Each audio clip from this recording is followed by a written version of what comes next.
तो नमस्कार दोस्तों, मेरा नाम अभिषेक और आप सभी विद्यार्थियों का स्वागत है हमारे चैनल पे। दोस्तों आज की इस वीडियो में बात करने वाले हैं दोस्तों हिंदी एमआईएल का बहुत ही महत्वपूर्ण प्रश्न कि समाचार लेखन से आप क्या समझते हैं और इसकी कौन कौन सी प्रमुख विशेषताएं हैं। दोस्तों ये प्रश्न जो है बहुत ही महत्वपूर्ण है, तो इससे आप जरूर से जरूर कंप्लीट कीजिएगा। दोस्तों आपकी परीक्षा के दृष्टिकोण से अत्यंत ही महत्वपूर्ण प्रश्न है।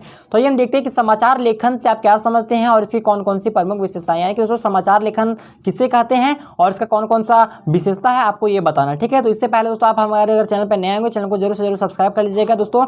तो आइए यहाँ पे आगे बढ़ते हैं। देखिए समाचार लेखन से आप क्या समझते हैं पहले हम ये जानेंगे। तो समाचार लेखन दोस्तों समाचार किसी भी ऐसी समाचार किसी ऐसी ताजी घटना, विचार या समस्या की रिपोर्ट है जिसमें अधिक से अधिक लोगों की रुचि और जिसका अधिक से अधिक लोगों पर प्रभाव पड़ रहा हो। कहने का मतलब ये दोस्तों कि समाचार जो है एक ऐसा ताजा घटना या विचार या समस्या की रिपोर्ट है जिसमें अधिक से अधिक लोग, ठीक है, जिसमें अधिक से अधिक लोग रुचि लेते हो और जिसका अधिक से अधिक लोगों पर जो है वो प्रभाव पड़ता हो, तो उसी को हम समाचार लेखन कहते हैं। तो समाचार लेखन की प्रमुख विशेषताएं निम्नलिखित हैं। अब देखिए पहला इसकी विशेषता है उल्टा पिरामिड शैली, ठीक है, उल्टा पिरामिड शैली। तो उल्टा पिरामिड शैली में क्या होता है दोस्तों कि समाचार लेखन जो है वो उल्टा पिरामिड शैली का जो है प्रयोग किया जाता है। यानी कि उल्टा पिरामिड शैली का सीधा अर्थ यह है कि दोस्तों कहानी के मुख्य पैराग्राफ में सबसे पहले किसी घटना के सबसे महत्वपूर्ण तथ्यों को रखा जाता है, फिर इसके बाद घटते क्रम से इसकी जो महत्वपूर्ण बातें को लिखी जाती है। कहने का मतलब यह है दोस्तों कि समाचार लेखन में उल्टा पिरामिड शैली का प्रयोग किया जाता है, ठीक है। उल्टा पिरामिड शैली का मतलब यह है दोस्तों कि जो कोई भी मान लीजिए कोई आप रिपोर्ट लिख रहे हैं, कोई समाचार लिख रहे हैं,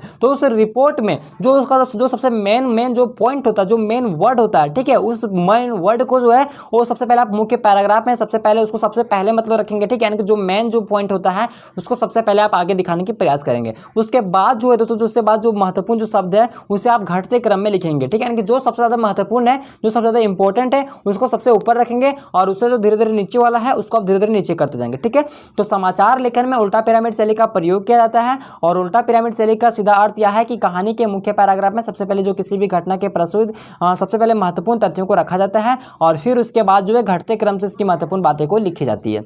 अब दूसरा देखिए छह आकार। दोस्तों किसी भी समाचार लेखन में दोस्तों ये जो है छह आकार पर ही मतलब कि पूरी तरह से निर्भर करती है। अगर मान लीजिए अगर छह आकार ना हो तो दोस्तों यहाँ पे समाचार लेखन का कोई महत्व ही नहीं है। तो सबसे ज़्यादा अगर मोस्ट इंपॉर्टेंट अगर इस किसी भी मतलब अगर यहाँ पे समाचार लेखन की अगर बात करें तो सबसे ज़्यादा अगर इंपॉर्टेंट अगर इसकी जो विशेषता है तो छह आकार है। तो देखिए छह आकार कौन कौन सा होता है। तो समाचार लिखते समय पत्रकार को मुख्यतः छह आकारों का उत्तर देने का प्रयास करता है और ये छह आकार कौन कौन सा होता है। देखिए तो पहला है कि क्या हुआ, किसके साथ हुआ, कहाँ हुआ, कब हुआ, कैसे हुआ, क्यों हुआ। ये से दोस्तों इन छह को जो है वो छह आकार बोला जाता है, ठीक है। यानी कि क्या हुआ, किसके साथ हुआ, कहाँ हुआ, कब हुआ, कैसे हुआ, क्यों हुआ।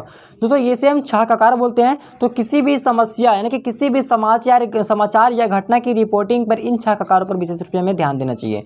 तीसरा पॉइंट देखिए सहज, सरल और रोचक भाषा। यानी कि दोस्तों किसी भी हम यहाँ पे अगर समाचार लेखन अगर लिखते हैं तो हमें जो है भाषा का प्रयोग कैसा करना चाहिए, सहज करना चाहिए, सरल यानी कि आसान भाषा का प्रयोग करना चाहिए और रोचक यानी कि जो भाषा को जो है हमें ज्यादातर एट्रैक्टिव भाषा को यहाँ पे मतलब कि प्रयोग करना चाहिए, ठीक है। यानी कि भाषा को जो है और रोचक बनाना चाहिए। तो किसी भी समाचार लेखन में पाठकों की भाषा ज्ञान के साथ साथ उनके शैक्षणिक ज्ञान और योग्यताओं का भी विशेष ध्यान रखना चाहिए और भाषा को सहज और बड़ा ही सरल भाषा का प्रयोग करना चाहिए ताकि उसकी बात जो है आसानी से सभी को समझ में आ जाए। तो इसलिए हमें भाषा को जो है वो सहज, सरल और रोचक भाषा का हमें जो है प्रयोग करना चाहिए। अब देखिए समाचार पत्र लिखते समय हमें किन किन बातों का विशेषकर ध्यान रखना चाहिए। तो देखिए तो किसी भी समाचार को लिखते समय मुख्यतः छह सवालों का जवाब देने की कोशिश की जाती है। क्या हुआ, किसके साथ हुआ, कहाँ हुआ, कब हुआ, कैसे हुआ और क्यों हुआ। इन सभी को जो क्या, किसके, कहाँ, कब, क्यों और कैसे को हम छह आकार कहते हैं, ठीक है ना। छह आकार के रूप में जो है जाना जाता है।